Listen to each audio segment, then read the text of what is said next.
गंगा, गायत्री, गीता और गौ, ये 5 स्तंभ हमारे भारतवर्ष के हैं। ध्यान से श्रवण करना। गुरु और शिष्य प्रणाली जो है वो केवल हमारे भारतवर्ष में। शिक्षक शिक्षा देता है, दीक्षा गुरु देता है, भगवान से प्रीति सद्गुरु करवाता है। गुरु एक पुल माना जाता है। शिष्य और परमात्मा के बीच का जो रास्ता है, पद्धति है, वो गुरु है। ये नहीं वो भगवान की ओर ले जाता है, ईश्वर की ओर ले जाता है, वो गुरु है। ये हमारे भारत में। दूसरी बात, गंगा मैया, जिसका उद्गम स्थान हमारा भारत, उत्तराखंड की पावन धरती, गौमुख के माध्यम से मां गंगा मैया का प्रवाह निकला है। ये दूसरी बात। तीसरी बात, भगवत गीता, जो हरियाणा की धरती के बीच में जिसने जन्म लिया है, गीता जी की जो आती है मोक्षदा एकादशी, एक ही ग्रंथ है भारतीय संस्कृति के बीच में जिसका जन्म दिवस मनाया जाता है, और वो है भगवत गीता। हमारे देश का एक नेता ऐसा था जिसके हाथ में हमेशा गीता रहती थी। बताएंगे कौन? कुछ याद है? पढ़ा है, सबने पढ़ा है। अब तो खैर जो मेरी अवस्था के पहले के 40 साल पहले तो पद्धति थी। महात्मा गांधी, जिनके हाथ में भगवत गीता होती थी। गीता हमारी जिंदगी का एक मैनुअल है। जिंदगी चलाने के लिए एक रास्ता है भगवत गीता। भगवत गीता एक मैनुअल है। उसके पश्चात आ जाता है मेरे भाइयों ने गायत्री। गायत्री मैया का जो जप है, पाठ है, वो आत्म कल्याण के लिए, आत्म शुद्धि से हर मानव करता है। 24 गायत्रियां हैं, उसमें से जो ब्रह्म गायत्री है वो आत्म कल्याण की, उसको बेचा नहीं जाता, वो अपने लिए। और महापुरुषों का कथन है कि आज भी अगर कोई 1000 ब्रह्म गायत्री त्रिगुण प्राणायाम करके करता है तो वो व्यक्ति वरदान और श्राप देने में सक्षम है। आज गायत्री बड़ी पावन है। ये हमारे भारत की उपज है, ऋषि मुनियों की उपज है। और 5वां जो स्तंभ है वो है गौ। गौ जन्म लिया, गोदान करो, विवाह हुआ, गोदान करो, कोई भी यज्ञ करो, गौदान करो, और अंत समय में 1 नहीं 5 गौदान करो। बेतरणी से पार ले जाने के लिए गौ माता। अरिष्ट आ जाता है, किसी भी कष्ट आ जाता तो कहते भाई ये काम करो, गौ माता को पेड़ा जाता। और हमारे हिमाचल प्रदेश के बीच में, डिस्ट्रिक्ट मंडी के बीच में गांव है साकरा, जहां आज भी गौ यज्ञ होता है। हमारे यहाँ माला पुण्य मनाते हैं, माला पुण्य के दिन। तो उस दिन गौ माता को सजाया जाता है। यहाँ चलो यहाँ माला डाल देते हैं, उनको खिचड़ बना दिया, दाड़ा बना दिया, वो दे दिया उनके लिए। लेकिन उस साकरा गांव में एक बार मैं जब कथा कर रहा था, बहुत बड़ा गांव है, ब्राह्मणों का गांव है, 1000 परिवार ब्राह्मणों का है। पूरे डिस्ट्रिक्ट मंडी के बीच में सबसे बड़ा गांव साकरा है और पूरा ब्राह्मणों का गांव। तो मैं जब वहां पहली बार कथा करने गया तो संयोग बस उस समय माला पूर्णिमा आई कि कल हमारे गौ यज्ञ। मैंने कहा भाई हम भी देखेंगे क्या है, तो देखना ज्ञान से करना इस बात को। तो उन्होंने घर घर से अनाज इकट्ठा किया था। अब जैसे हम लोग यहाँ पे सब लोग भंडारा खा रहे थे, अच्छी अच्छी चीजें बनेंगी, सब प्रेम से खाएंगे, लेकिन तभी तो हम लोग पहले गौग्रास रख लेते भाई, चलो गौ माता के लिए कुछ रख लिया गया। या पहले तो घर में बैल होते थे तो पहले तसले में भर के बैलों को पहले परोसा डालो भाई, फिर आगे बांटना, ये नियम था, क्रम था। अब छूट गए, ये क्रम छूट गए। तो कहा कि वो गौ माता के लिए वो उस दिन जो है सब मीठा भोजन बने, लेकिन एक जगह बने, सारे गांव के देंगे मीठा भोजन की जगह बनेगा। और एक बड़ा ग्राउंड है, उस ग्राउंड में पतले बिछा दी जाएगी चारों तरफ से, और फिर जो है 21 या 31 या 51 दुल्हा दुल्हन बने, पति पत्नी जो जिनकी शादियां हुई है पहले, वो सजेंगे, बहुत सुंदरता से सजेंगे, दुल्हन बनेगी पूरी, वो दुल्हा बनेगा पूरा, मतलब सेहरा नहीं लगाएंगे लेकिन सजेगा उसी प्रकार। फिर पूजा की थालियां उनके हाथ में होंगी, फूलों की मालाएं होंगी, फिर गौओं को छोड़ा जाएगा, सारे गांव की गौएं इकट्ठी हो जाएगी, फिर उन गौ माता का सब पूजन करेंगे वो लोग। वो जो जोड़े बने हुए हैं उनके गले में माला डालेंगे और फिर परिक्रमा करेंगे, सब सारा गांव परिक्रमा करेगा। और फिर वो वहां पे गौ यज्ञ हुआ, गौ माता को खूब किया, और फिर प्रार्थना करते गौ माता हमारा अरिष्ट दूर करना। ये साल में एक बार होता है, लेकिन मैंने पूछा कभी बीच में भी होता है? हाँ, किसी के बालक ना हो, किसी के कोई विपत्ति आई हो, तो तुरंत वो मान्यता करता है कि गौ माता हमारे ये काम हो जाए तो हम तुम्हारा यज्ञ करें। तो फिर वो अकेला करता है, सारे गांव की गौ। तो गौ माता के शरीर में मेरे भाई बहन देवताओं का निवास माना गया है, देवताओं का निवास माना गया गौ माता के शरीर। और इसीलिए गौ को एक महान माना गया है कि न्यूना नित्य कारणार्थम तन मूल्योपकल्पित गौ निष्क्रिय। अब गौदान तो कोई करता नहीं, गौदान के बदले थोड़ा धन पैसा रख करके दिया जाता है। न्यूतान कोई जिसमें कमी रही हो गौ माँ उसको तू पूरी करता। अभी 2 साल पहले एक वायरस आया था, लंबी वायरस, जो गौ माता के शरीर को रोग लग गया, यहाँ बहुत सारी गौएं मर गई थी, लेकिन गौ माता अपने ऊपर लेती है बात। कोरोना के बाद आया था, कोई भी व्यक्ति जो बीमार है, ऐसा कहा गया हमारी पहाड़ी गौ हो, उसकी पीठ के ऊपर ऐसे हाथ घुमाना, बीच में हाथ ले आना तो गौ माता गिनती है। तो कहें कि उस समय वो उस इंसान की बहुत सारे रोगों को अपने ऊपर ले लेती है। गौ माता का पंचगव्य, 5 चीजें गौ माता की। एक गौ की, काली गौ, सुरभि गौ, क्या?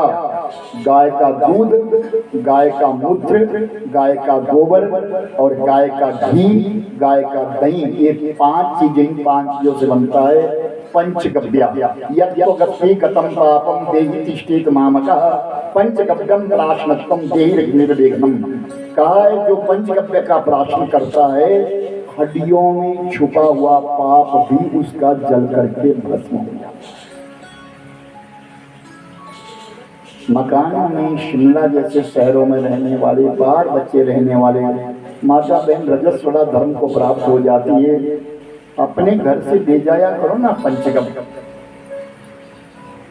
उसी मकान में रहना है, सबको रहना है, पुरुष भी रहेगा, स्त्री भी रहेगी, पाप तो लगता है, पर चलो उसके प्रायश्चित नाना विधि प्रकार के बाद में, लेकिन पहले उस पंचगव्य का प्रायश्चित तो कर लो। उस समय अपने जल में डाल लो, नहाने के जल में डाल लो, पंचगव्य का प्रक्षालन कर लो, तो उससे हमारी शुद्धि है। एक ही ऐसा जीव है दुनिया में जिसका मलमूत्र और विष्ठा दोनों पवित्र है, और वो है गौ। गाय के गोबर में लक्ष्मी का निवास है। याद रखो, हमारे यहाँ जब बच्चे की षष्ठी पूजन होता है, जिसको प्याई बोलते हैं, षष्ठी देवी का जब पूजन किया जाता है, वो मनसा है, तो वो गोबर की ही बनाई जाती है। बालक का जन्मदिन मनाने का तरीका हमारा विलक था, आज विलक हो गया। खैर चलो, इस भागवत की कथा का प्रथम श्रोता राजा परीक्षित है। तो सूतदेव जी से ऋषि मुनियों ने पूछा, महाराज हम परीक्षित के बारे में जानना चाहते हैं, वो परीक्षित कौन है? महाभारत का युद्ध समाप्त हुआ और अश्वत्थामा ने द्रौपदी के 5 पुत्रों को धोखे से मार दिया, पांडव समझ करके मार दिया। उस पांचाली ने, उस द्रौपदी ने देख दिया मेरे पुत्रों को मार दिया इसने, वो रोने लगी, चिल्लाने लगी। पांडव उस रात्रि में हरिद्वार चले गए थे गंगा स्नान करने के लिए, और उनकी गर्दन काट करके लाया, दुर्योधन के पास फेंक दी। दुर्योधन पहचान गया, मित्र ये तूने क्या कर दिया, ये पांडव नहीं, ये पांडवों की संतान है, ये तो तूने गजब कर दिया। मित्र था अश्वत्थामा, गुरुपुत्र था। और दुर्योधन उन बच्चों को देख करके उसकी मौत हो गई, जिनसे गिर गया था, जिसकी टांगें टूट गई थी, वक्षस्थल तोड़ दिया था भीमसेन ने। और भोर का समय हुआ तो जब पांडव अपने घर शिविर में पहुंचे तो क्या देखा, वो पांचाली रो रही है, रुदन कर रही है, द्रौपदी रुदन कर रही है। पूछा क्या बात है? उसने सारी बात कही। रात्रि में आया, अश्वत्थामा तुम्हारी शैया के ऊपर मैंने अपने बालक सुलाए थे और उसने गर्दन काटी और मेरे बच्चों को मार दिया। अर्जुन ने कहा जब तब पीऊंगा, भोजन तब करूंगा, पहले अश्वत्थामा को पकड़ करके लाऊंगा और तुम्हारे चरणों में गिरा दूंगा। अर्जुन गया और अश्वत्थामा के शिविर में पहुंचा, उसे केसों से खींच करके लाया और पांचाली के कदमों में डाल दिया। फिर तलवार निकाली और जैसे मारने लगा ना, तो उस द्रौपदी ने हाथ पकड़ लिया, नहीं मत काटो, इसकी मां कल विधवा हुई है। नारी को एक ही दुख बहुत है, कल विधवा हुई है, और अगर आज उसका पुत्र भी मारा जाए तो उसको 2 दुख हो जाएंगे। नारी को इतना दुख देना ठीक नहीं है, असहनीय कष्ट मत देना। भगवान कृष्ण ने भी कहा अर्जुन छोड़ दे, गुरु पुत्र है, गुरु पुत्र है, अपराध तो इसने किया है लेकिन छोड़ दे इसके लिए। पांचाली ने भी मना कर दिया। तो अर्जुन ने उस अश्वत्थामा के मस्तक में एक मणि थी, उस मणि को काटा। कुंडल थे, अपने आप जन्म जातन कुंडलों को काट दिया, बेइज्जती कर दी, लज्जित कर दिया और वो चला गया। जाते जाते संकल्प कर गया, पांडवों तुम्हारे वंश में मैं किसी बालक को पैदा नहीं होने दूंगा, तुम्हारा वंश चलने नहीं दूंगा। और वो अश्वत्थामा चला गया। इधर पांडवों ने राज्य शासन प्रारंभ कर दिया, राजगद्दी के ऊपर युधिष्ठिर बिठा दिया गया इंद्रप्रस्थ उस दिल्ली में, जिसका नाम आज दिल्ली। वहां राजा जो है युधिष्ठिर बना दिए गए। और भगवान कृष्ण आज उस राजा से विदा मांगी युधिष्ठिर से, युधिष्ठिर अब मैं जा रहा हूँ, अब मुझे जाना है, अब मुझे यहाँ नहीं रहना, अब तुम्हारा काम हो गया, तुम राजा बन गए, मेरा काम समाप्त हो गया, मैं चला गया। तो विदाई देकर के सब पांडव भगवान को छोड़ने के लिए जब अपने महलों से बाहर निकलते हैं तो पीछे दौड़ी दौड़ी कुंती माँ आती है और कुंती माँ ने कहा रुको कृष्ण रुको। क्या? मम गृहे दुःखं दुःखं वीरभवे साक्षात् वरदत्वमेव देहि मम गृहे दुःखं दुःखं वीरभवे। कृष्ण मेरे को वरदान दे करके जाओ, मेरे घर में दुख ही दुख हो। कृष्ण कहते बुआ, संबंध से बुआ लगती थी कुंती, ये क्या मांग रही है? दुनिया सुख मांगती है और जो दुख मांग रही है। सुख के माथे शील है, हरि हृदय से जाए, वो बलिहारी उस दुख के जो पल पल नाम जपाए। क्या करना मैंने उस सुख से? वो कुंती कह रही हो सुख से क्या करूंगी जिस सुख में तू बिछड़ जाए। उस सुख के अच्छा तो दुख कि तेरी याद तो बनी रहे। दुख में ही परमात्मा की याद, सुख में कोई बिरला याद करता है उस परमात्मा। कृष्ण दुख दे करके जाओ। कृष्ण कहते बुआ दुख तो नहीं दूंगा, तूने दुख बहुत सहन किए हैं, लेकिन इतना आशीर्वाद देता हूं कि अंत समय तक तुम्हें मेरी याद बनी रहे। और यही बड़ी बात है। अपनी पूजा में तुम एक मांग रोज करना। याद रखना महापुरुष कह गए हैं, सच्चिदानंद स्वरूप कह गए हैं, भगवान के सामने कुछ मांगने की जरूरत नहीं है, उसे सब मालूम है इसको क्या कमी है। लेकिन एक बात रोज मांगना, क्या? अंत समय तक तेरी याद बन जाए। और यही बड़ा कठिन है, याद रहती नहीं, भूल जाता है। जब दुख लगती है, बीमारी लगती है, माला भी छूट जाती है, कुछ भी नहीं लगता। भगवान से इतनी प्रार्थना जरूर करना, इतनी प्रार्थना जरूर करना है मालिक, अंत समय तक तेरी याद बनी रहे। बचपन में अभ्यास करोगे, जवानी में चालू रहेगा। जवानी में अगर भगवान का भजन कर लिया तो बुढ़ापे में उसके भजन के बिना रह नहीं सकोगे। आप लोग रिटायर हो गए हैं, अब याद रखो, सब रिटायर हो गए हैं। अपनी कीर्तन मंडली को जारी करो। जो आपका मंडल बना हुआ था वो उसी प्रकार बनाओ।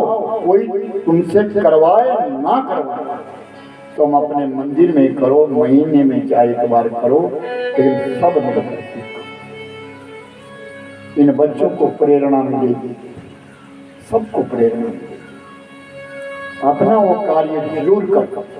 अच्छा लगता था जब आप गाते थे, मुझे याद है आज के जगराते सुनकर के तो मैं भी हैरान हूं। मैं तो जाता ही नहीं, एक दो बार मैंने देखा सुना, मेरी समझ में नहीं आया, हमारे बस की नहीं है।